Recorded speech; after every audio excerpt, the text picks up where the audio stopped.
plus vous perdez en mots et en richesse de vocabulaire, et plus vous perdez en richesse de pensée. Tu as été pendant 20 ans rédacteur en chef chez RTL, tu as travaillé pendant 18 ans à France Télévisions. Quels sont les 5 défauts que tu peux percevoir quand quelqu'un prend la parole? Je vous fais un cadeau à 3 000 €. Qu'est-ce que tu penses des orateurs comme Donald Trump ?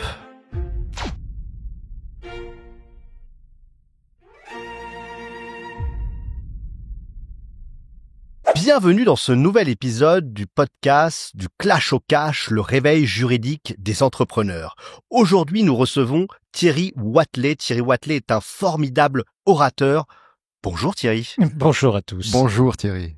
Alors, on va parler de l'art oratoire, de l'éloquence. Tu vas tout nous expliquer sur ce sujet. Mais avant tout, on va te présenter. Tu as été pendant 20 ans rédacteur en chef chez RTL. Tu as travaillé pendant 18 ans à France Télévisions. Tu as aujourd'hui plus de 36 000 personnes qui te suivent sur les réseaux sociaux. Tu nous diras ce que tu leur racontes, ce que tu leur dis et pourquoi ils aiment te suivre. Tu as formé plus de 10 000 personnes à l'éloquence, à la performance de la parole au service du dirigeant. C'est quoi pour toi, première question, l'éloquence? Qu'est-ce que l'éloquence pour toi? C'est une grâce, c'est une beauté. C'est plus précisément encore, c'est la pratique de la parole. Chacun a son éloquence. Nous sommes 3 ici dans le studio. Chacun, nous avons notre éloquence. C'est quelque chose d'extrêmement personnel. C'est la façon dont chacun va utiliser, consciemment ou pas d'ailleurs, les techniques à sa disposition pour pouvoir entrer en relation avec l'autre. Relation vient du latin relatio, qui signifie dans sa deuxième acception histoire, récit. Entrer en relation avec quelqu'un par la parole signifie commencer une histoire avec l'autre. C'est une grâce.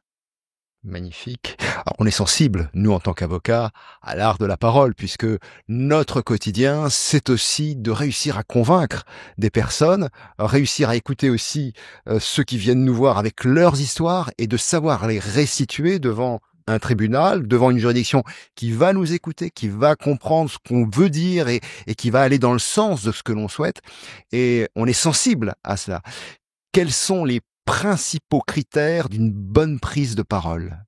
Les anciens se sont penchés là-dessus. La rhétorique est née évidemment dans l'Antiquité, 6e siècle avant Jésus-Christ. Et ce sont d'ailleurs 2 avocats qui ont démarré sur la rhétorique, c'est Corax et Tisias. Simplement pour répondre à la question, on peut aller chercher des réponses chez Démosthène, on peut aller chez Aristote bien sûr, on peut aller chez Cicéron, Quintilien. J'ai regardé tous ces grands auteurs et tout en fouillant, je me suis dit voici, pour répondre à la question, et ça c'est ma réponse, 3 clés sont largement suffisantes pour bien s'exprimer. La première, c'est ce que j'appelle l'idée. D'abord, ce que Cicéron appelle l'idée, c'est-à-dire, ça se résume en une chose. Qu'est-ce que je veux que l'autre retienne et répète quand j'aurai fini de parler? Mais rien que répondre à cette question-là oblige à une précision de pensée qui peut être très longue. Pour répondre à cette question-là, ça peut prendre des semaines parfois, mais vous avez des procès d'assises avec des enquêtes, avec plein de rebondissements dans la procédure pénale même, qui fait que, au fur et à mesure seulement, vous commencez à mettre en route des idées ultra précises sur le dossier qu'est le vôtre. Premier point donc, qu'est-ce que je veux partager, mais mieux que cela, qu'est-ce que je veux que l'autre retienne? Et ça tient en un mot, en 2 mots, en une phrase, c'est l'idée. Deuxième point, c'est comment vais-je l'exprimer? Et ça, on ne l'apprend plus à l'école. Jusqu'en 1895, on l'apprenait. Chaque génération avait un cours d'art oratoire, avait un cours de rhétorique. 1895, c'est l'année de Jules Ferry, et Jules Ferry décide, avec d'autres bien sûr et son gouvernement, de remplacer tout ce qui concerne la rhétorique et l'art oratoire par les sciences et les technologies. Nous étions à l'époque dans une décennie où il y avait 2 révolutions industrielles, l'électricité et la vapeur. On avait besoin d'ingénieurs, on avait besoin de techniciens, on a poussé le latin et le grec, derrière quoi se trouvait la petite sœur, la rhétorique, elle est tombée dans la poubelle et on ne l'a plus jamais revue. Ça signifie quoi? Que nous sommes, vous comme moi, autodidactes de la parole. Nous sommes orphelins de tous ces moments-là. Et donc, dans l'exercice de la précision de la pensée qui précède l'ajustement des mots, regardez tout ce que nous avons perdu en 120 ans. Écoutez vos contemporains, je ne les accable pas, je dis voilà où on en est aujourd'hui, et puisque vous avez cette accélération des réseaux sociaux, en plus de YouTube, etc., mais vous voyez vraiment les dégâts que cela peut faire. 1. Précision de l'idée.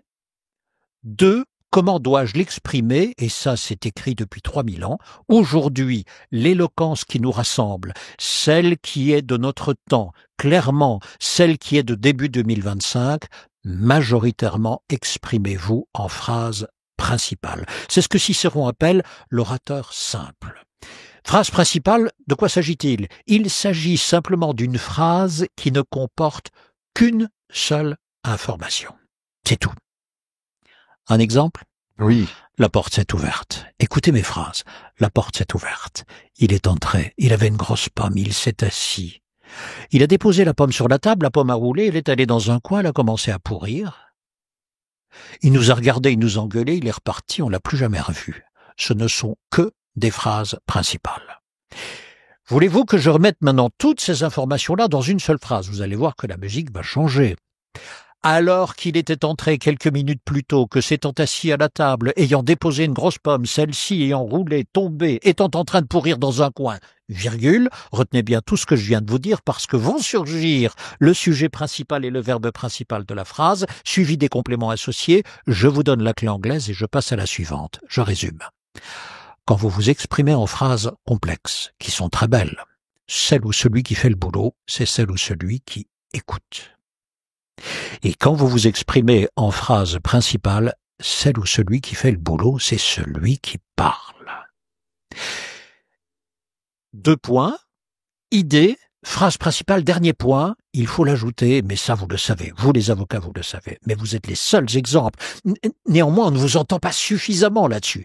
C'est ajouter du silence à votre parole. Et ce n'est pas un retrait, et vous le savez, le silence, c'est ce qui va amplifier le mot que vous voulez que l'on retienne, celui pour lequel vous avez une connotation très forte, et ce avec quoi vous voulez marquer l'esprit de l'autre. S'il n'y a pas de silence, ça ne servira pas à grand-chose.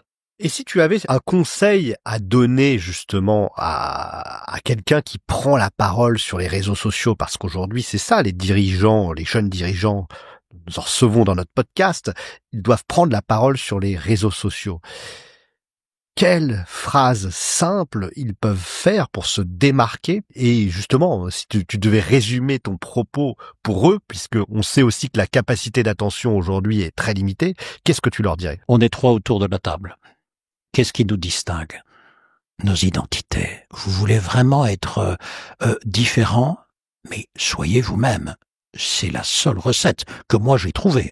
Soyez vous-même. Alors regardez, quand on utilise cette phrase-là, soyez vous-même, c'est une véritable recherche. Donc, quelle est votre compétence? Et même pour un avocat, quelle est votre compétence? Où se trouve votre fil de connaissance, celui que personne ne pourra vous voler, là où vous êtes vraiment installé? Quelle est aussi, dans la façon dont vous étudiez les dossiers, votre façon à vous personnellement? Comment aimez-vous faire les choses? Voilà, ça c'est votre sillon personnel. L'authenticité. Ah oui. Alors, on peut dire authenticité, sincérité, franchise, 3 mots bien différents. Personnellement, je lui préfère sincérité. La sincérité, c'est une ouverture de soi à l'autre. Je vous autorise à venir lire ce que généralement je cache. Et quel est selon toi l'intérêt d'être charismatique quand on est entrepreneur? Quelles sont les 3 clés de quelqu'un pour être charismatique? Il y a plusieurs écoles là-dessus, je suis très humble, mais il y a plusieurs écoles là-dessus. Vous en avez qui disent le charisme, cela peut se travailler. D'autres qui disent c'est un inné. Vous avez des personnes charismatiques et d'autres qui ne le sont pas. Je dirais d'abord je crois, franchement, mais c'est un avis personnel, hein. Premier point pour être charismatique, c'est être humble. Je vais préciser l'humilité. L'humilité est une vertu. C'est le fait de savoir quel est mon périmètre. Il y a des choses dans ma vie que j'ai à peu près réussi et d'autres pas. Donc ce périmètre-là, je le connais. Je sais ce que je suis et ce que je ne serai jamais. Ce périmètre-là, je le connais. Ce n'est donc pas de modestie. L'humilité est une vertu, la modestie est un calcul social. Je ne peux pas dire ici, face à vous, face à n'importe qui, je suis le meilleur. À peine l'ai-je dit qu'une contre-production s'effectue dans votre esprit. Mais pour qui il se prend? Mais il est qui, lui, pour dire ça? Voilà. Donc, la modestie va m'obliger à un calcul social jusqu'où puis-je parler de moi sans mettre en route ce moteur d'opposition qui est en vous. L'humilité, c'est pas ça du tout. Je suis capable de vous dire, voilà, là-dessus, sur l'art oratoire, je pense connaître quelques petites choses, pas tout, mais je progresse là-dedans. En revanche, sur les maths, rien, et la physique non plus, même si la vulgarisation m'intéresse. Voilà, vous voyez, je suis capable de dire ça. 1, humilité. 2, la gestion du silence face à l'autre, que votre regard, le vôtre, que je sois à l'aise avec ça, même les regards que je ne connais pas, donc je suis capable de vous regarder bien dans les yeux, pas pour dire il y a un combat, pas du tout, c'est parce que j'ai quelque chose à vous dire, c'est parce que ma présence est là pour vous, mais ça vous le connaissez, ça vous savez aller chercher l'autre avec le regard, et même avec un regard où il n'y a que du silence, vous vous avancez, vous vous approchez, ce n'est qu'une présence, et elle va bientôt parler. Charisme, pour moi, c'est ça. C'est l'art d'être soi jusque dans l'intensité de sa présence. Qu'est-ce qui t'a amené à cet art? Qu'est-ce qui t'a amené à t'intéresser justement à la rhétorique, à l'art oratoire, à aller regarder Cicéron, voir, éplucher, apprendre ces techniques? Plusieurs facteurs, je vais aller vite parce qu'il y en a beaucoup, mais plusieurs. D'abord, c'était la littérature, les mots, l'usage des mots. Donc très tôt, mon professeur de français, j'étais émerveillé par la beauté des mots. Ça, c'est d'abord commencé par là, la beauté des mots, la métrique des phrases aussi. Par exemple, dans la poésie, c'est très joli, c'est beau, bien. Ensuite est arrivée la puissance des mots. Mais attends, avec la parole, avec le mot, mais tu peux changer une vie, tu peux faire basculer des choses. J'avais 2 amis, ils étaient en droit, en année de droit, en 2e année de droit, et moi-même je terminais ma dernière année au lycée, et ils m'avaient dit, mais viens voir, si tu veux. Je suis allé voir. Ah, ça m'a mis passionné tout de suite, mais tout de suite. Donc je suis allé toute une journée en faculté, j'ai dit, voilà, c'est par là que je veux commencer à connaître le monde. Et pendant mes études de droit, je ne voulais pas devenir avocat, mais toute la matière m'intéressait vraiment parce que je la trouvais subtile, je la trouvais magnifique. À la fois, je veux faire respecter la règle et en même temps, je l'étudie pour voir si le cas que j'ai en face de moi est un cas qui correspond vraiment à la règle. Enfin, vous connaissez mieux que ça que moi. Ce n'est pas franchir la ligne jaune, c'est quelle est l'épaisseur de la ligne. Jusqu'où puis-je aller avec cette ligne-là? C'est magnifique. Et là, pour le coup, l'Europe, l'Église, la chrétienté, depuis longtemps, ont exercé des raisonnements, des subtilités dont nous sommes aujourd'hui les héritiers. Ça, je trouvais ça magnifique. Et pendant mes études, je suis allé suivre les grands procès. On voit vite un réquisitoire qui n'est pas bon. Il est là. Mais il est pas bon, tu me marques pas, tu m'ennuies même. Voilà, j'ai compris quelle était ta thèse, arrête, c'est trop tard. On voit vite une plaidoirie quand elle démarre bien, et puis il y a un accroc, c'est dommage. Il se reprend derrière, quand je dis il se reprend, dans le raisonnement, tout n'y est pas, tu ne m'entraînes pas jusqu'au bout. Et c'est pas une question de longueur, c'est vraiment une question d'esprit. C'est tu m'entraînes ou pas. Et il y en a d'autres. C'est pas une question de mots, encore une fois, c'est le chemin intellectuel que tu m'obliges à prendre me conduit évidemment à me dire, et je ne parviens pas à m'en départir, il est innocent. Il n'a pas été capable de cela.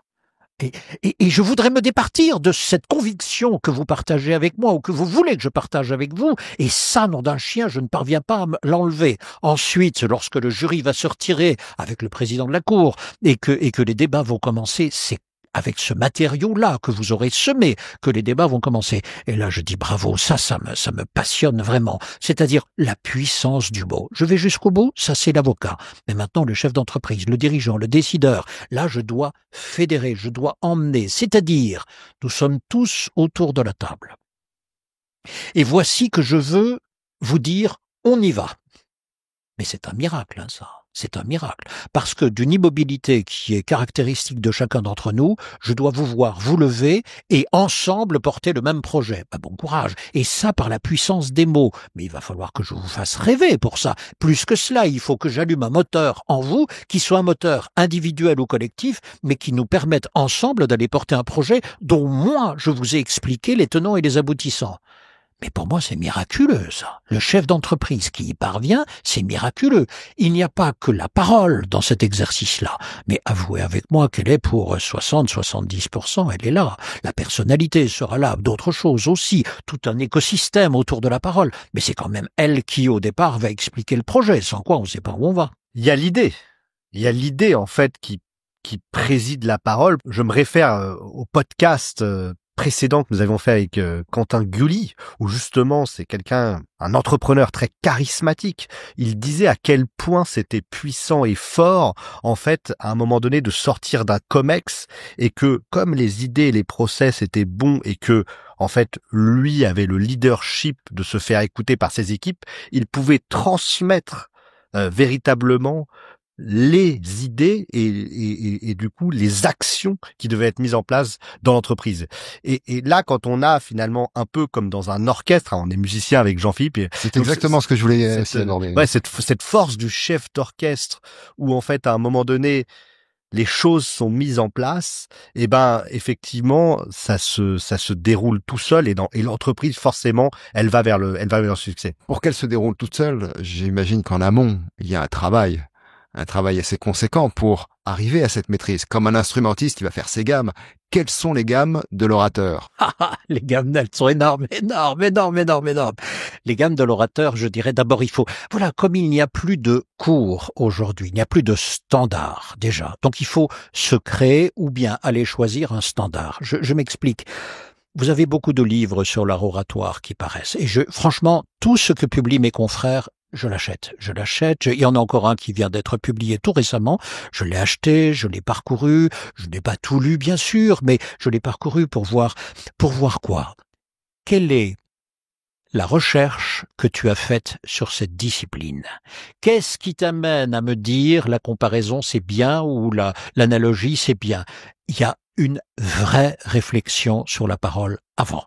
Bien, ça c'est fondamental. Donc, je reviens sur le travail qui précède l'usage de la parole. C'est d'abord s'interroger d'abord sur des mots simples. Qu'est-ce que la rhétorique? Qu'est-ce que l'éloquence? Qu'est-ce qu'un argument? Qu'est-ce que la vérité? Qu'est-ce que je dois prouver? Qu'est-ce qu'une preuve? Qu'est-ce qu'un raisonnement? Tout cela, si on ne l'a pas, et on voit bien que ce sont des briques, elles ne sont pas éparses du tout. Puis-je aller vers la vraisemblance ou pas? Je n'ai pas la réponse. Des réponses ont été données, et vous les connaissez comme moi, mais puis-je utiliser un sophisme? Tout cela, il faut y réfléchir avant, vraiment. Et donc ça, je dirais, c'est bien pour cela que les anciens étudiaient autant la philosophie que la rhétorique, les deux choses, l'art de penser et puis l'art de parler. Et on réfléchissait énormément là-dessus, et les débats étaient immenses, et ils le sont toujours. Ce que j'avais lu sur un de tes posts LinkedIn, c'est que justement, effectivement, sans une culture forte, des lectures régulières, il était compliqué ensuite de dire des paroles qui soient impactantes, en fait. Alors, encore une fois, je ne parle que pour moi. Nous sommes d'accord, je ne vais pas donner des leçons au monde entier. Je vais vous dire comment moi j'ai fait, comment je fais. Voilà, ça je peux partager. Si vous voulez vraiment, mais vous le savez ça, je vais parler, vous le savez, mais peut-être vous ne le savez vous pas, mais c'est pour tout le monde la même chose. Si vous voulez progresser dans l'art oratoire, il y a une équation assez simple, et je n'en ai jamais vu d'autre. Vous voulez de résultats? Travaillez. Vous voulez un résultat excellent? Travaillez beaucoup. Vous voulez un résultat d'exception? Ne cessez de travailler encore. Première équation. C'est une très belle nouvelle. Ça veut dire ceci. Quiconque veut y aller peut y aller. Ne pensez pas une seule seconde qu'il faut du talent. Il ne compte pour rien. Je vais ajouter ici un principe de neurosciences. Je cite mes sources. Institut Pasteur, c'est le directeur du département des neurosciences de l'Institut Pasteur, Pierre-Marie Liédot. Voici son constat avec ses équipes. 15% de ce que nous faisons nous est donné, c'est l'inné. Tout le reste, nous le construisons. Donc, vous aurez beau dire, je n'ai pas de talent, c'est pour 15% de ce que vous ajoutez. Le reste, c'est que vous n'avez pas bossé. La deuxième chose, c'est aller lire les anciens. C'est eux qui ont tout mis au point, entre le 6e et le 4e siècle avant Jésus-Christ. Vous utilisez les mêmes outils que Périclès, que Cicéron, que saint Thomas d'Aquin, etc. Et personne n'a jamais ajouté un outil dans la rhétorique que eux-mêmes n'avaient déjà mis. Donc, tout est écrit en 2 siècles. C'est exceptionnel dans notre civilisation et même dans l'histoire des hommes. Toute une discipline mise au point dans une ère géographique très précise et en quelques générations, pas plus. Et après, tout est dit. C'est magnifique. Franchement, donc, allez d'abord lire. Si vous n'avez pas lu, franchement, je suis désolé pour vous, mais on est nulle part. On est nulle part. Donc, il faut aller lire Aristote. Ça fait 80 pages. Il faut aller lire au moins le De Oratore de Cicéron. Ça fait 80 pages encore. Il faut aller lire au moins une plaidoirie de Démosthène. Il faut aller lire le livre 4 de Quintilien. C'est une évidence. Est-ce que c'est pas un peu élitiste tout ça, parce que finalement on a des gens qui nous regardent, qui sont des entrepreneurs, qui n'ont pas le temps de lire, qui n'ont peut-être jamais lu de livre. Est-ce que c'est pas un peu élitiste tout ce que tu nous dis là? Premier point, si l'excellence est élitiste, alors il faut arrêter de bosser, hein. Donc, surtout pour vous.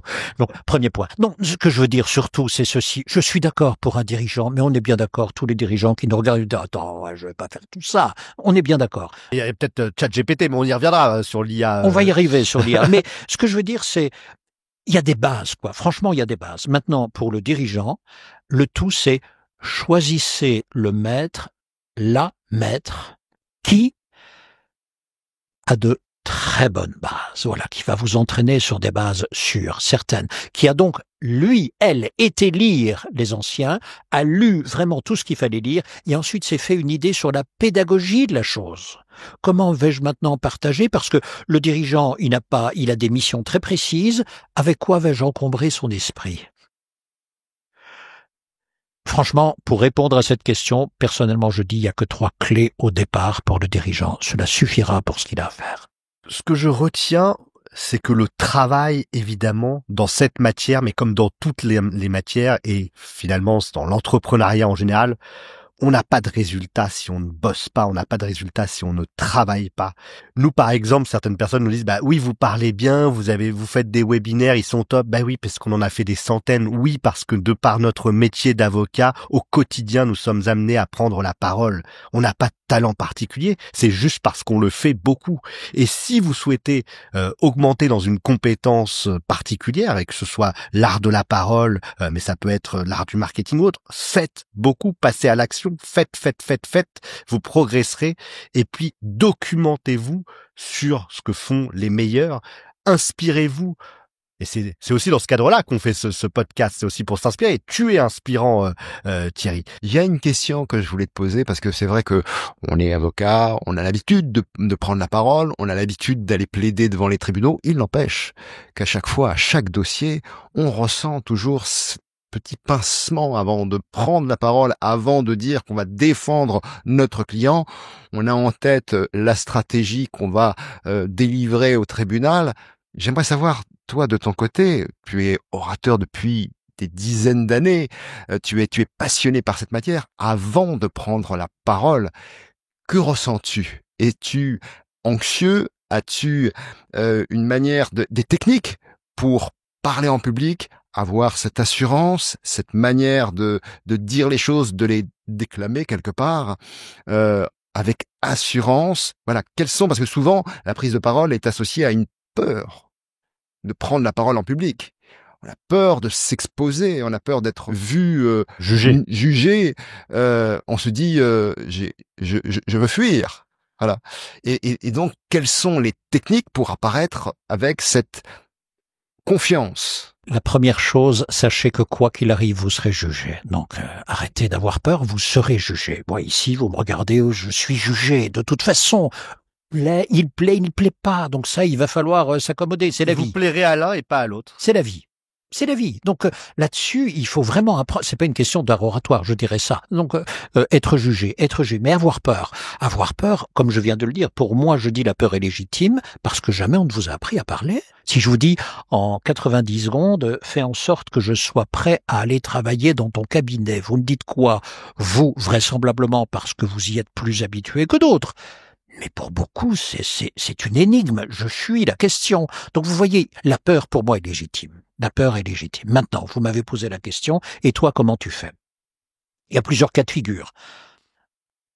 Premier cas de figure, je prépare. Et je prépare, mais vous n'imaginez pas, comme un fou. Mais comme un fou.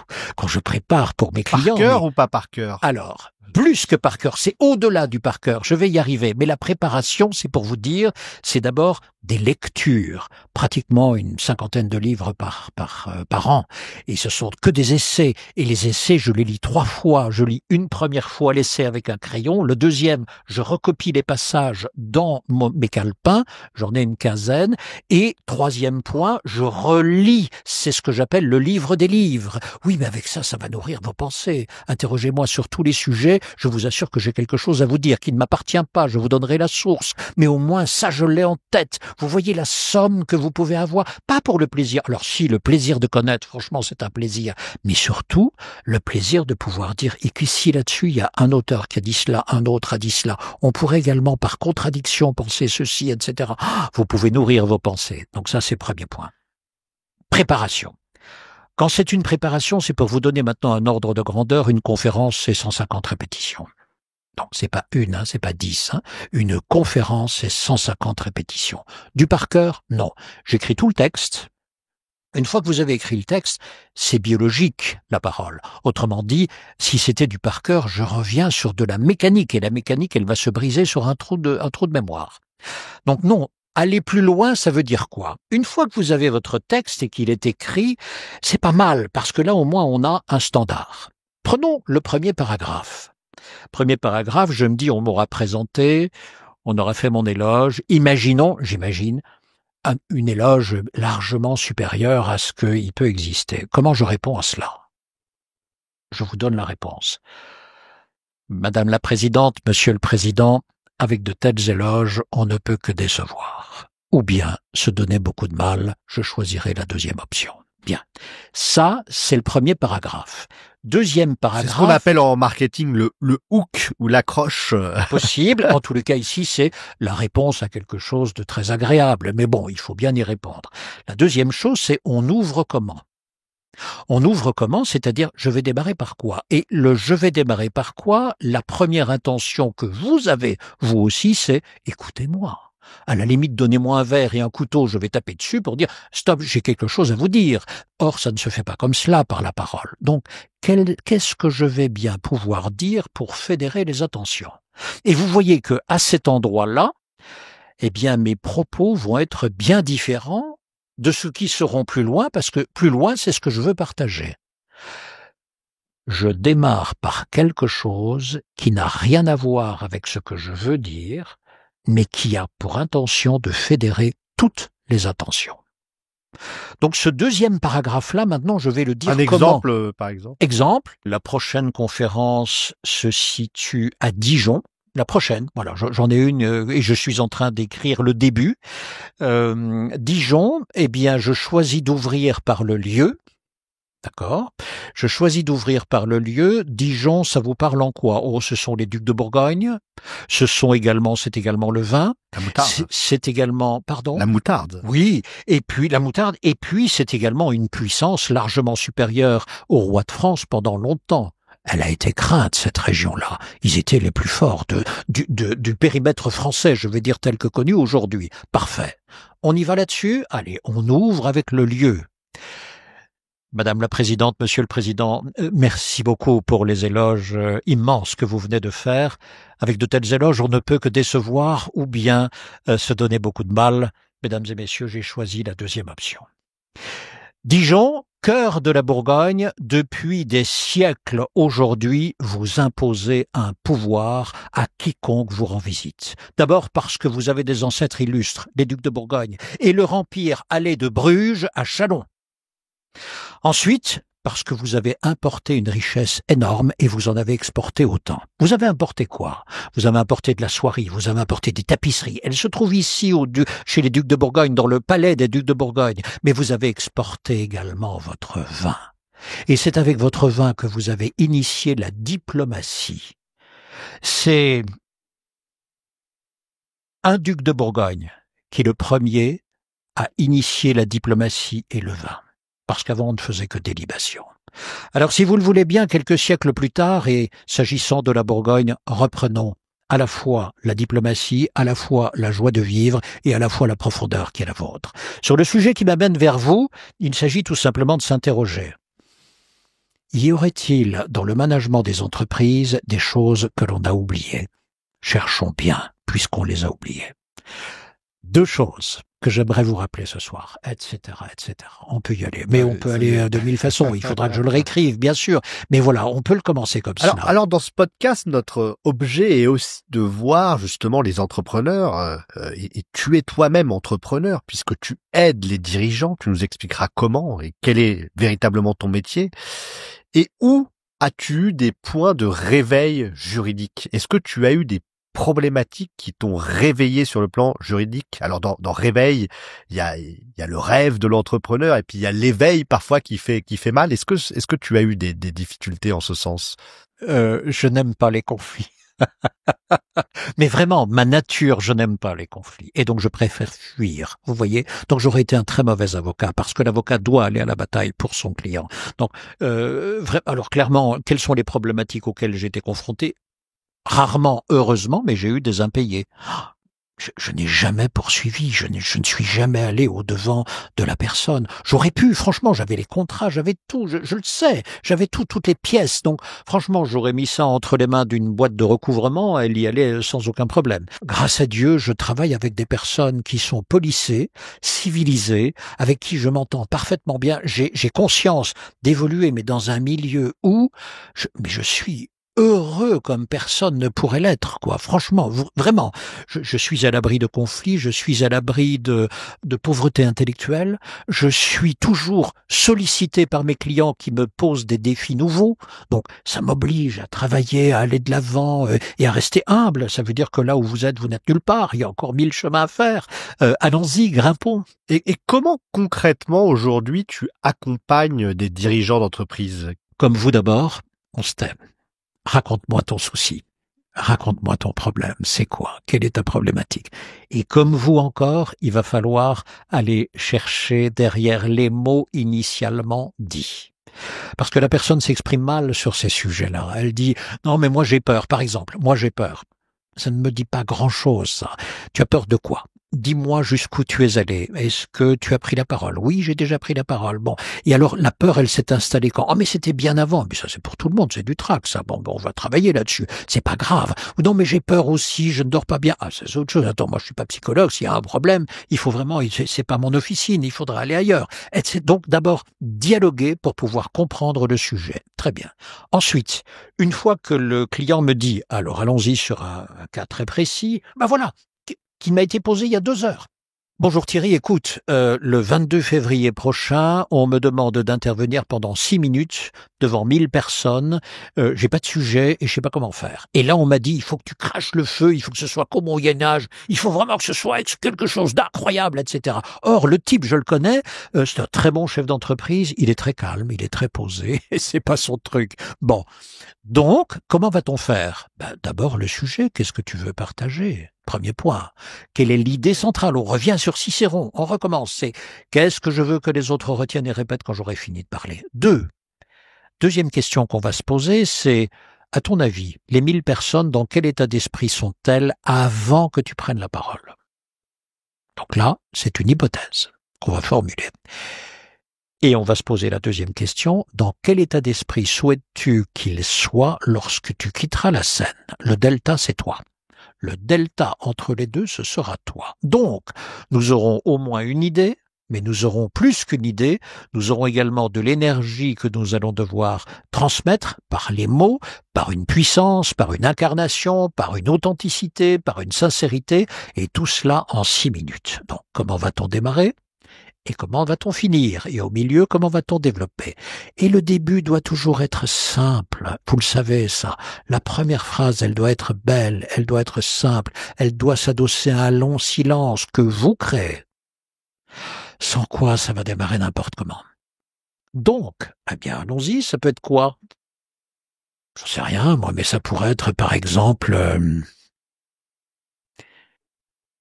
Mesdames et messieurs, l'année sera catastrophique. vous l'avez lu, vous l'avez entendu, et je vous le dis. Qui a vécu 2025 ? Enfin, mais personne, ni vous ni moi. Donc, celles et ceux qui nous disent 2025 sera catastrophique, ils reviennent d'où ? De leur cauchemar. C'est tout. Ils reviennent de leur cauchemar, ils reviennent de leurs convictions, ils reviennent de leur état d'esprit. C'est tout. Maintenant, regardez les jours qui nous séparent du premier de l'an. Quelle fut votre vie ? Belle. Tout simplement belle. Quotidienne, agréable, avec des moments heureux et des moments plus funestes, on est d'accord. Mais c'est la vie de tous les jours, ça n'a pas changé par rapport à 2024 déjà. Faites-en le constat. Que va-t-on ajouter à 2025 maintenant ? Posez-vous la question. C'est là où sera votre bonheur. C'est là où sera l'année réussie. Donc, l'année 2025 sera-t-elle belle ? Assurément qu'elle le sera, parce que vous avez 3 projets, parce que vous avez 1000 choses dans votre carquois pour pouvoir avancer, parce que vous avez la volonté d'y aller. Si vous n'avez pas ça, arrêtez de croire que 2025 c'est un épouvantail. Franchement. Magnifique. Je remarque dans tes prises de parole que tu joues aussi beaucoup sur les différences de temps. À dire qu'à un moment donné, tu vas parler avec une certaine puissance et puis après, tu vas parler doucement. Alors, comme une confidence oui, d'un seul coup, tu vas nous faire. Et ça, ce sont des exercices. Donc, quotidiennement, voilà, ça aussi, quotidiennement, 2 minutes par jour. Alors, je vous donne l'exercice, voilà. C'est celui que je fais.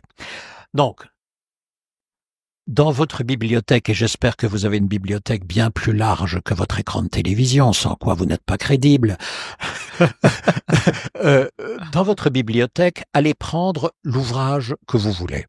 Voilà, l'auteur que vous aimez bien. Donc personnellement, parce que je les aime beaucoup, donc j'ai tout Balzac, j'ai tout Rousseau, j'ai tout Victor Hugo. Ce sont des gens que j'aime bien, c'est tout. J'ai jamais lu tout Victor Hugo, je vous rassure, hein, mais voilà. Bon. Donc le matin, je prends, livre 14 de Victor Hugo, et on ouvre. Ouvrez à la page que vous voulez. Ce sont des esprits tellement puissants. Commencez à lire, vous mettez votre doigt, commencez à lire à voix haute.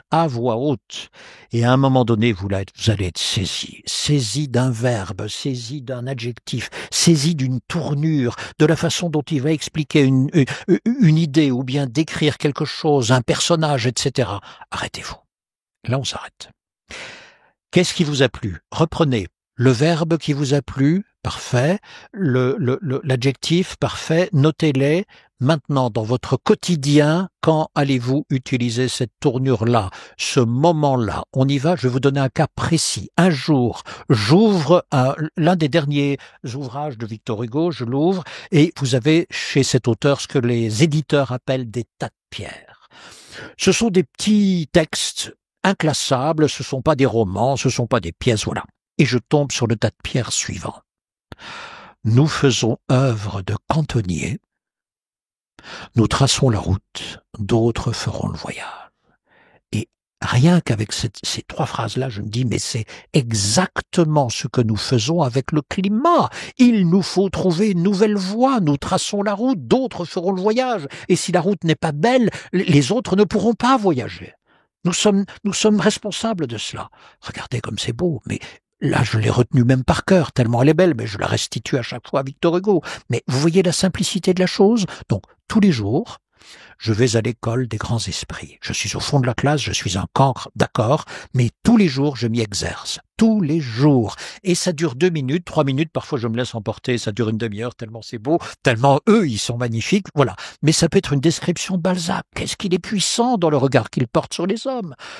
Rousseau, la façon dont dans ses correspondances amoureuses, il rompt avec une jeune femme, mais ça dure 25 lignes, c'est exceptionnel, c'est puissant. Et donc c'est une lecture à haute voix ? À haute voix, et vous vous arrêtez là où cela vous touche. C'est tout. Oh, qu'est-ce que j'ai aimé ce passage-là. Arrêtez-vous, c'est tout. Et maintenant, dans votre quotidien, comment allez-vous faire ? Je vous donne encore mais que j'utilise tous les jours.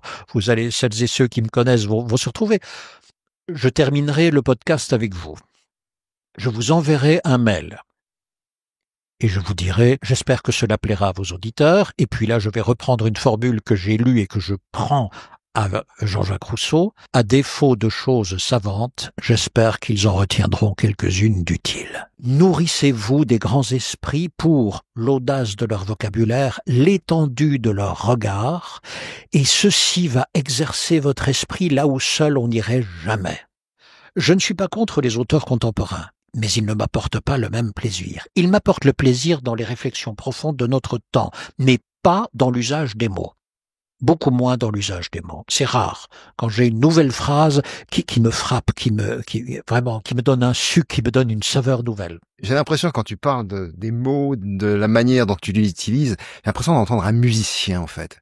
J'ai l'impression qu'il y a une partition derrière, qu'il y a une intonation, que tout est musique. Alors oui, c'est ce qu'on appelle la prosodie, hein. Donc voilà, donc c'est la musique des mots, c'est chacun a sa musique à soi. Mais donc pour revenir à la musique, pour revenir à ces fameux crescendo et à ces moments de silence, à ces moments susurrés, donc il faut s'y exercer, Là, c'est pas mal. Regardez, mais c'est là où Lucchini est très fort.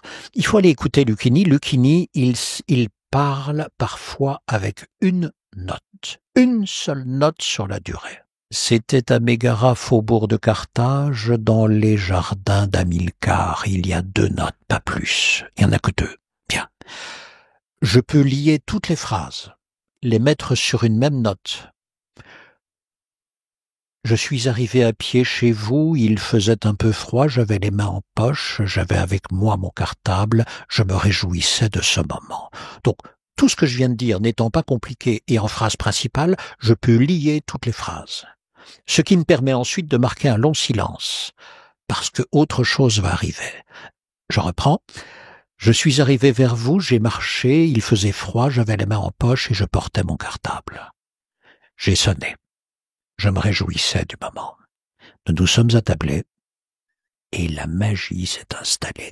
Et là, on va pouvoir... Mais vous voyez, donc là, il y a des silences que vous pouvez mettre, des petites phrases que vous allez poser parce que le moment va arriver. Et puis, nous avons commencé à parler. Et là, vous avez commencé, vous, à vous animer de plus en plus parce que le podcast était là, parce que le moment était là, parce que c'est votre passion également. Et parce que c'est la nôtre. J'adore ça. Thierry, toutes ces techniques, d'ailleurs, on a eu cette idée parce qu'on a cet amour de la parole, cet amour de la persuasion, d'emmener les gens là où on souhaite. On a eu cette idée ensemble de faire une conférence. Vous pouvez vous y inscrire, hein, vous pouvez vous inscrire à cette conférence, là vous trouverez tous les renseignements, pour justement vous aider à découvrir des techniques oratoires et puis aller plus loin si nécessaire avec une formation vraiment, parce que pour nous c'est une composante, c'est une compétence qu'il est nécessaire d'avoir en fait pour développer son activité. Toute formation est une remise en question de soi, donc il faut y aller avec envie déjà, avec l'envie et en sachant que l'on va tomber. Donc dans une formation, il ne faut pas être excellent. Dans une formation, il faut écouter, il faut avoir un lâcher-prise, on se laisse aller, on teste, on tombe, on se redresse. Donc je vais résumer en 2 mots, il faut à la fois être bienveillant. Quand je dis bienveillant, on sait qu'on va tomber. Indulgent, alors c'est soit vis-à-vis de soi, être indulgent à l'égard de soi-même. Pourquoi ? Parce que tout progrès dans l'art oratoire est lent. Donc, ne vous attendez pas à faire une marche de 2 mètres. Je n'ai jamais vu ça. En revanche, un succès de 2 centimètres, réjouissons-nous, il est là, ce succès. Et dès qu'on y est sur cette marche-là, on attaque la suivante de 2 centimètres. Et ça devient un plaisir, parce qu'on sait que la première, on l'a eue, la deuxième, on va la voir. Et si on ne l'a pas, il n'y a pas d'échec. Il n'y a que des chantiers. On sait qu'il va falloir s'y attaquer. Quand vous le souhaitez. Ce que je remarque, c'est que tu es en totale contradiction avec ce qu'on voit au quotidien et ce dont on est abreuvé sur les réseaux sociaux. C'est en 90 jours, vous allez savoir parfaitement parler, etc. La première promesse, c'est de dire, quand vous partirez, vous aurez en main tout ce qu'il vous faut pour poursuivre le chemin seul, sans moi. Vous saurez comment faire. 2. La deuxième promesse, pendant cette journée-là, oui, vous allez progresser. Vous verrez progresser. Et d'ailleurs, j'aurai les preuves. Nous aurons filmé. J'aurai filmé votre première prestation et je filmerai la dernière. Vous partez avec les 2. Et vous verrez, il n'y a pas photo entre les 2. Mais la deuxième, qu'est-ce qu'elle est belle. La dernière, qu'est-ce qu'elle est belle. Et c'est là où se trouve l'enthousiasme. Donc, oui, tu peux poursuivre. Tu tomberas encore. Je tombe tous les jours. Tu tomberas encore. Réjouis-toi de cette chute. Nous nous endormirons tous les soirs avec des regrets. Oh, j'aurais dû dire ça trop tard, endors-toi. Mais demain, on se réveille avec l'espoir, parce que demain, je sais que je marquerai une toute petite marche, je la franchirai celle-là, et elle sera meilleure encore, et ça je le réussirai, et encore et encore. Ah oui, c'est évident, mais il y a tellement à faire, c'est immense.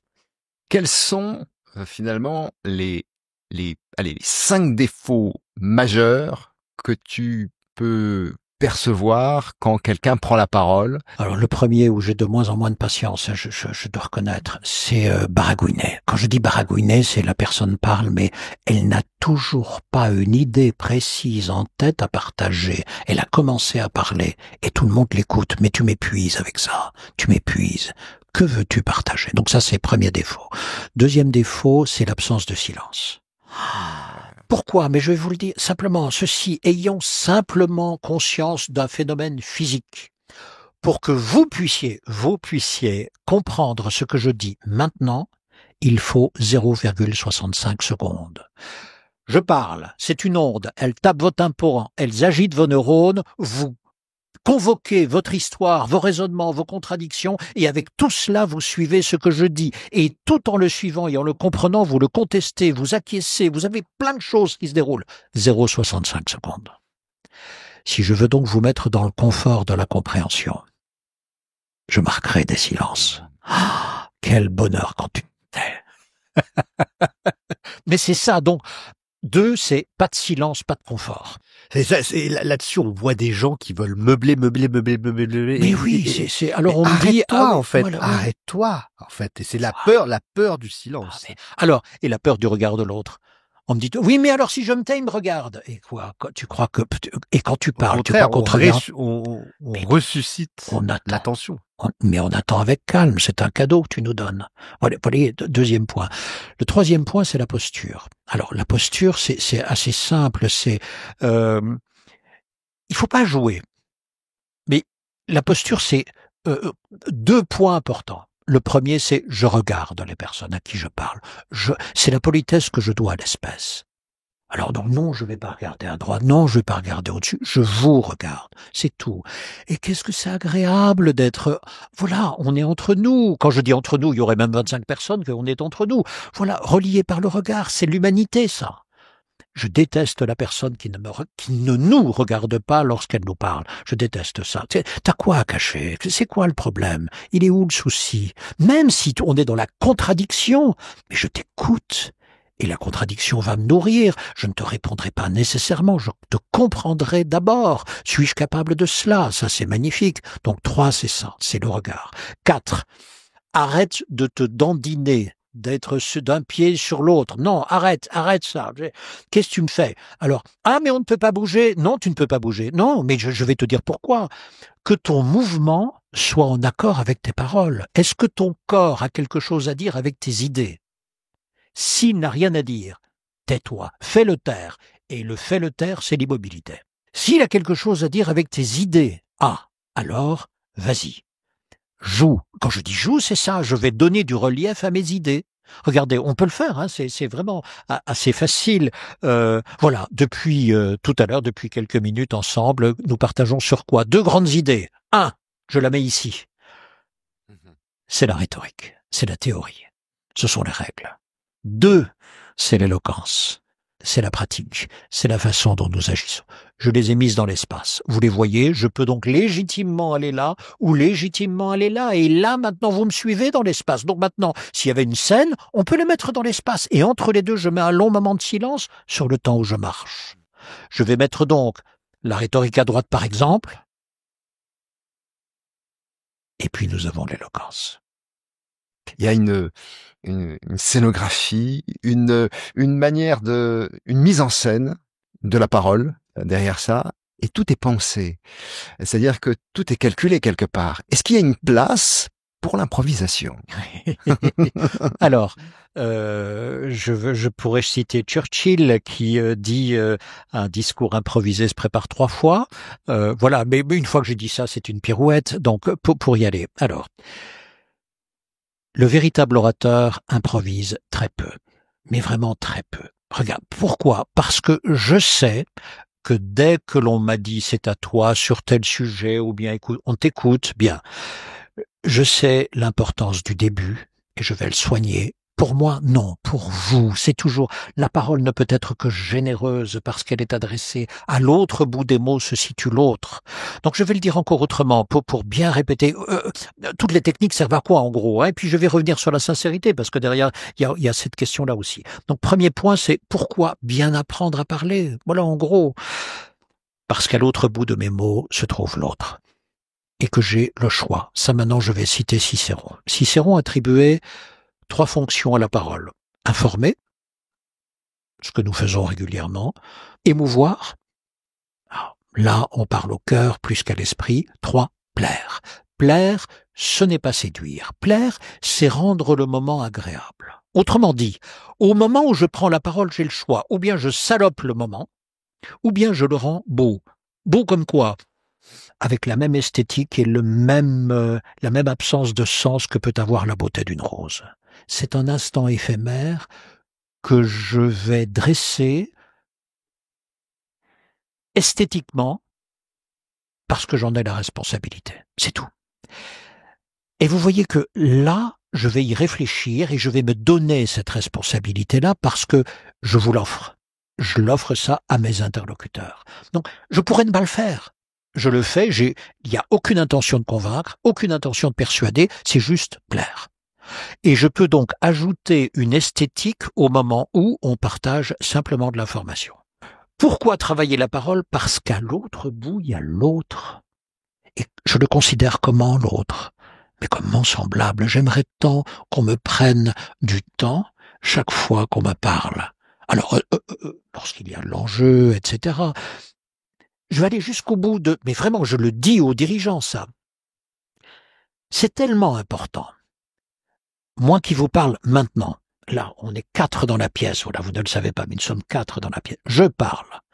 J'use votre temps de vie.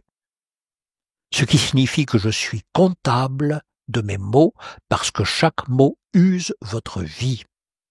Donc, si un mot suffit, je n'en utiliserai pas 2. Si je n'avais qu'une idée à partager, je ne serais pas indiscipliné au point d'en commencer une 2e. Je m'arrête. Et là, vous me direz merci, mais moi-même, je serai soulagé. Il n'y a pas de crime dans mes mots, parce que sinon, j'use votre vie. Vous voyez, pour moi, ça va jusque-là. Qu'est-ce que tu penses des orateurs comme Donald Trump? Excellent, mais excellent. Distinguons bien les idées, le personnage, la personne de son propos. Donc son propos, on a analysé le propos de Donald Trump, celui d'Hillary Clinton et celui d'Obama. Pour suivre un discours de campagne d'Hillary Clinton, il faut avoir un bac+2, a priori. Voilà. Il y a des tournures de phrases, il y a des mots, des connotations, des effets de halo. Bon, il faut un bac+2. Obama, il faut un bac. Trump, primaire suffisent. Alors on peut s'en moquer, mais on peut aussi voir la lecture inverse. Les 2 premières personnes que je viens de citer ne s'adressent pas à tous les Américains. Et donc Trump s'adresse à des Américains qu'on a oubliés ou qu'on n'avait pas compris. Et voilà le souci. Si c'est une démocratie, il va falloir parler pour tout le monde. Ouais, mais ils comprennent rien. Non, on ne te comprend pas, c'est différent. Et donc, vous voyez ici, en fait, Obama, c'est l'un des plus grands orateurs de son siècle, et pourtant, nous sommes responsables, enfin, en tous les cas, l'homme politique est responsable de cela. C'est tout. Vous vous adressez à tout le monde. Moi, quand Macron parle d'ipséité, etc., c'est magnifique pour quelques-uns, mais pour beaucoup, qu'est-ce qu'il me dit là, le président? Voilà, je veux pas un prof de philo, j'aimerais bien que le président me parle. C'est juste ça que j'attends, et je ne l'ai pas. Je ne l'ai pas. On a l'impression qu'il veut jouer au premier de classe ou qu'on leur dit, mon Dieu, que le personnage est intelligent. Non, j'aimerais bien que tu sois un chef d'État, ce serait déjà pas mal. Entre l'intelligence et un chef d'État sont 2 choses différentes. Est-ce que l'une est nécessaire pour l'autre? Je n'en sais rien, mais pour l'instant, j'ai pas de chef d'État. En tous les cas, c'est ma conviction. Ça, c'est autre chose. Après, on peut en débattre. C'est intéressant, justement, aujourd'hui, même dans le débat politique, quand tu vois des hommes politiques, finalement, quel regard tu portes? Alors, pas pour une personne en particulier, mais finalement, toutes ces personnes qui s'expriment au quotidien, qu'on voit dans les médias, qui utilisent des mots, et où, effectivement, ils usent Et qu'est-ce que tu leur dirais? Qu'est-ce que tu as envie de leur dire? Je vais le dire, et ce n'est pas une porte ouverte. Comme vous, j'ai cette très désagréable impression depuis plusieurs années maintenant qu'il y a une augmentation massive et régulière de la violence dans l'usage des mots. Pas seulement chez les hommes politiques, mais ils en sont eux aussi les acteurs et ailleurs aussi.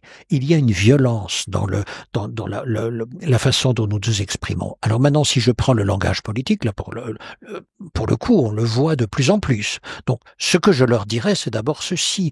Mais et surtout maintenant. Et si nous apprenions d'abord à écouter, une personne parle, ne lui répond pas tout de suite, enfin, on a l'impression là que c'est un jeu à somme nulle. Tu parles, je parle, et il en restera rien, sauf des artifices de parti, des calculs politiques, etc.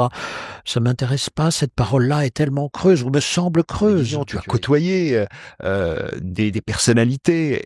Est-ce que tu peux nous dresser un petit peu le panorama de l'évolution, justement? Est-ce que à une époque, on parlait plus lentement, on parlait plus distinctement, on avait vraiment des choses à dire? Quel témoignage tu peux apporter? Je suis pas sûr qu'on avait toujours quelque chose à dire, donc parce que là, les choses n'ont pas beaucoup changé. Mais en revanche, jeune journaliste, je suis impressionné par Gaston Defferre. On me dit, il faut que tu fasses la réaction de Gaston Defferre. Je suis plus sur tel événement. Je vais trouver Gaston Defferre, ministre de l'Intérieur à l'époque. Monsieur le ministre, une réaction. Il me regarde, il me dit, vous en voulez combien? 1 minute. J'ai pas eu le temps de poser ma question. Il m'a donné 1 minute de son. Alors, tout cela pour dire, certains étaient roués, ils étaient vraiment entraînés sur les médias déjà. Il y avait beaucoup plus de richesse de vocabulaire, c'est une évidence. On a perdu beaucoup en vocabulaire aujourd'hui et on en perd toujours. Mais pour s'en rendre compte, alors on peut s'affliger bien sûr, mais c'est depuis longtemps. Je vous engage à aller relire une lettre amoureuse de Jean-Jacques Rousseau. Il y a des phrases, je suis obligé de les relire 4 fois pour en comprendre toute la signification tellement c'est profond, riche et beau. Je me dis que la jeune femme qui a reçu cette lettre-là, elle a tout lu d'un coup, elle avait tout compris. Que n'a-t-on perdu? Donc aujourd'hui, ça continue. Et ça continue pour plusieurs facteurs, en raison de plusieurs facteurs bien sûr, mais ça continue. Donc oui, pour moi, on a perdu pas mal. Et plus on perd en mots, et ça, c'est une loi neuroscientifique, plus vous perdez en mots et en richesse de vocabulaire, et plus vous perdez en richesse de pensée. L'exercice de vos pensées s'arrête, l'horizon de vos pensées s'arrête à l'horizon de vos mots. Voilà où on en est. Qu'y a-t-il au-delà? La violence commence. Je profitais de ta présence pour avoir aussi quelque part des conseils. Tu sais que quand on exerce notre métier, on peut être amené à devoir prendre la parole dans des médias, à devoir être interrogé par des journalistes, à devoir éviter, faire attention à ce qu'on dit parce que on ne peut pas forcément tout dire. Et je vois bien que des journalistes peuvent aussi essayer de nous tirer les vers du nez. Quelles sont les techniques qui permettent d'éviter des pièges pour faire en sorte de se sortir de situations où on se sent un petit peu pris au piège, ou voilà, on peut se retrouver en difficulté. Quelles seraient les techniques justement pour s'en sortir? Bon, je vous fais un cadeau à 3 000 €. Mais vraiment, j'y ai réfléchi longtemps, j'ai donné vraiment pendant 25 ans, 30 ans, j'ai donné beaucoup de média training, et ce qui me désolait, quels que soient les mots que j'utilisais, j'avais l'impression que mes clients ne parvenaient pas à comprendre ce que je disais et ne l'appliquaient pas. Donc je me remettais en cause. Voici, je vais vous donner la formule, vous réussirez toutes vos interviews. Je vous assure, c'est mécanique. Bon, on y va? Allez, premier grand type d'interview ou de réponse. Qui vous posait des questions quand vous étiez petit? Les professeurs, vos parents, on est d'accord? Et ils vous ont dit, tu réponds à la question, et quand tu as fini, tu te tais. Et ça, c'est le schéma que vous avez en tête parce qu'il a duré 25 ans. Donc, quand le journaliste arrive, il vous pose des questions et vous y répondez. Quand vous avez fini de répondre à la question, vous vous arrêtez parce que c'est bien, on est le bon élève. Parfait. Mais ça, cette situation de déséquilibre est une situation qui sied à l'enseignement, mais pas à l'interview. Or, ce type d'interview a eu lieu jusque dans les années 75-76. Que s'est-il passé à ce moment-là? Alors, je reviens donc sur, je pose une question, Q1, vous me répondez R1, Q3, R3, Q4, R4. On est d'accord? Quel est l'avantage de ce type de réponse? J'ai l'impression que vous n'avez rien à cacher. Vous êtes le bon élève, vous répondez à tout, magnifique. Pleut-il? Il ne pleut pas. Fait-il froid? Il fait froid. As-tu regardé la température? Non, etc., etc. 75, un type se révolte. Il s'appelle Georges Marchais, il dit j'en ai ras-le-bol, ça. Moi, je veux être libre dans l'interview. Donc, tu me poses les questions que tu veux, moi je dirai ce que je veux. Regardez, ça donne ceci. Nouveau schéma. Q1, je réponds R3. Fait-il beau? J'ai fait du cheval hier. C'est le bal des autistes. Donc évidemment, le journaliste va se révolter, mais lui aussi, en fait, derrière ce schéma un peu drôle qui fait rire aujourd'hui, il y avait une reconquête de la liberté d'expression. Si je reste dans le schéma précédent, je n'ai aucune liberté. Si je veux dire vraiment quelque chose dans mon interview, je dois prier tous les dieux que le journaliste me pose la question qui va bien. Georges Marchais dit, je n'attends pas ta question, je vais te dire ce que je veux dire. Donc, oui, mais ce faisant, au début c'est drôle, après on perd en crédibilité. Donc aujourd'hui, quand vous écoutez l'interview d'un homme politique, si on lui pose la question Q1 et qu'il répond R3, vous allez avoir une déconsidération vis-à-vis de l'interviewé en disant bon, elle était comme tous les autres, tu m'ennuies, tu me fais perdre mon temps. C'est tout, on s'arrête là. Donc les deux schémas ont un avantage et un inconvénient. Quel est le bon schéma maintenant? Je vous le donne et on y va et je réponds à la question, à toutes les questions du journaliste. Q1. Vous répondrez d'abord R1. Répondez à la question. Mais le périmètre de la réponse n'est pas le périmètre de la question. Ça veut donc dire, j'ajoute derrière R1 ce que je veux dire. Ça donne ceci. Je vais vers une interview, et s'agissant de l'art oratoire, donc c'est une interview sur l'art oratoire, et moi sur l'art oratoire, j'ai envie de dire ceci, le meilleur orateur que j'ai jamais croisé, c'est Marc Bonan, avocat Genevois. C'est ça que moi que je veux dire. Je vais à l'interview pour ça. Si je dois attendre que la question vienne, alors pour vous, quel est le meilleur orateur? Je ne sais pas, peut-être qu'elle viendra jamais. Donc, ils vont m'interroger, ils vont me dire, finalement, qu'est-ce que pour vous la rhétorique? Q1. Je réponds R1. C'est la théorie. C'est toute la théorie de la parole. Plus, donc je vais dire, et celui qui actuellement l'exerce le mieux est un avocat genevois nommé Marc Bonan. Autrement dit, je réponds bien R1, mais sur un périmètre que je considère réduit ou long selon ce que j'ai envie, et j'ajouterai toujours ce pourquoi je vais à la bataille dans l'interview. Maintenant, allons-y, on prépare l'interview comment? Avec ces trois éléments-là. Premier point, démarrer par que voulez-vous que le journaliste retienne quand on a fini l'interview? Ça, c'est R2. Et le R2, on va le bosser. Donc, je le bosse sur 3 points. 7 secondes, 30 secondes, 1 minute. Allez, et ça, c'est du bachotage. Bachotage, bachotage, on répète.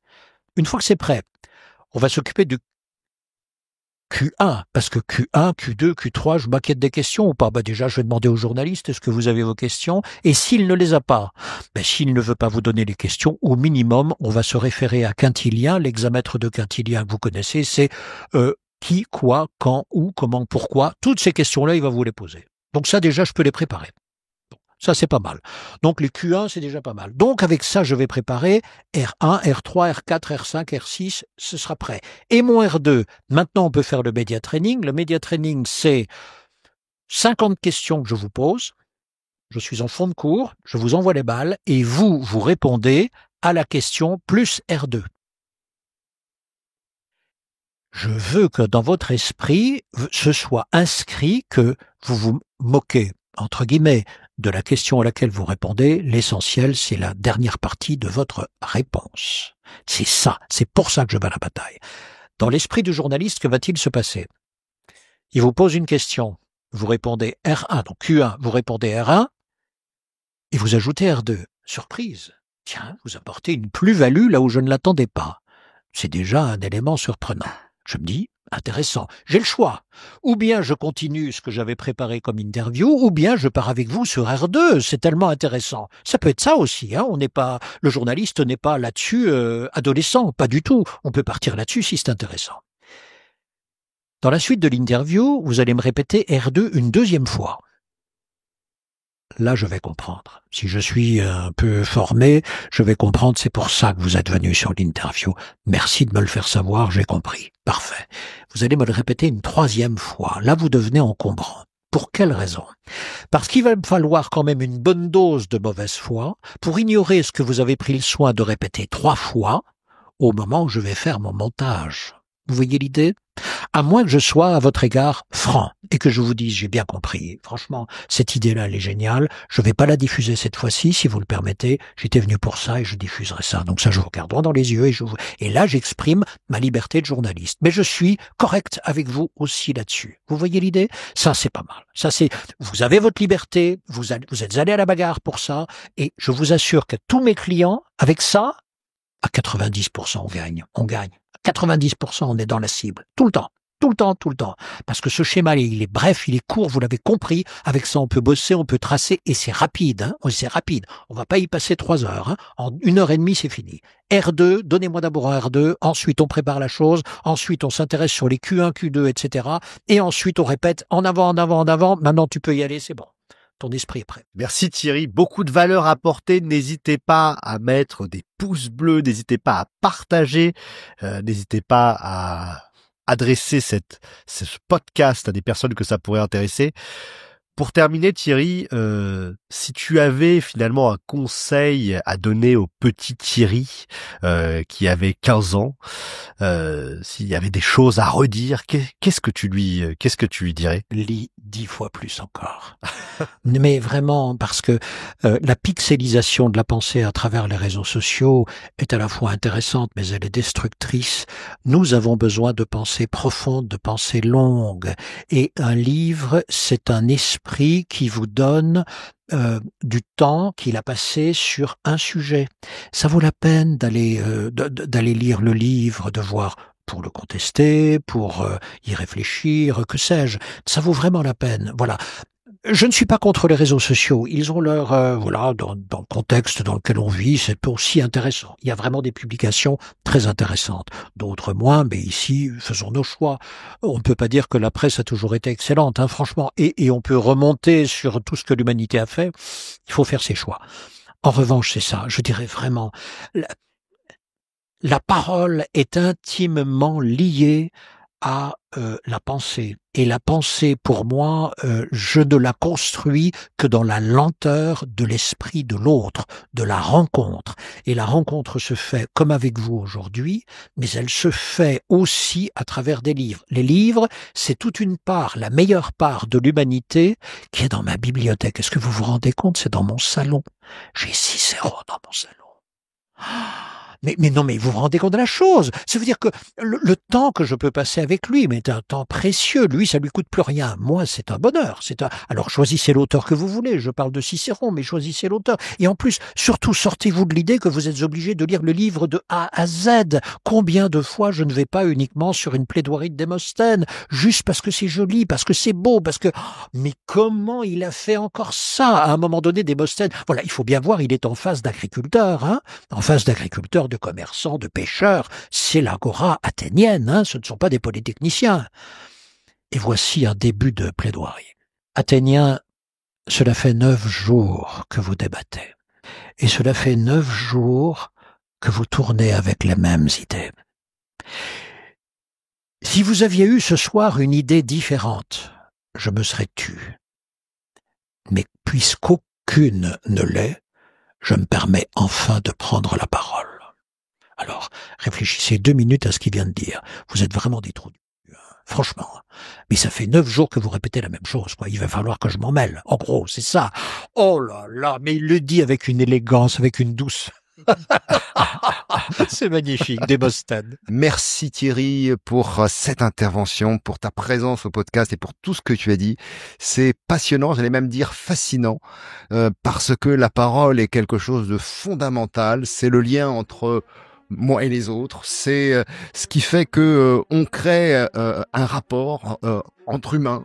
Et c'est important aussi pour des dirigeants d'entreprise de prendre conscience à quel point cet outil, cette maîtrise est importante à acquérir pour leur activité, pour les personnes à qui ils s'adressent, leurs clients, les personnes avec lesquelles ils collaborent. Je pense que c'est vraiment un art à maîtriser à tout niveau. Merci en tout cas pour ce partage.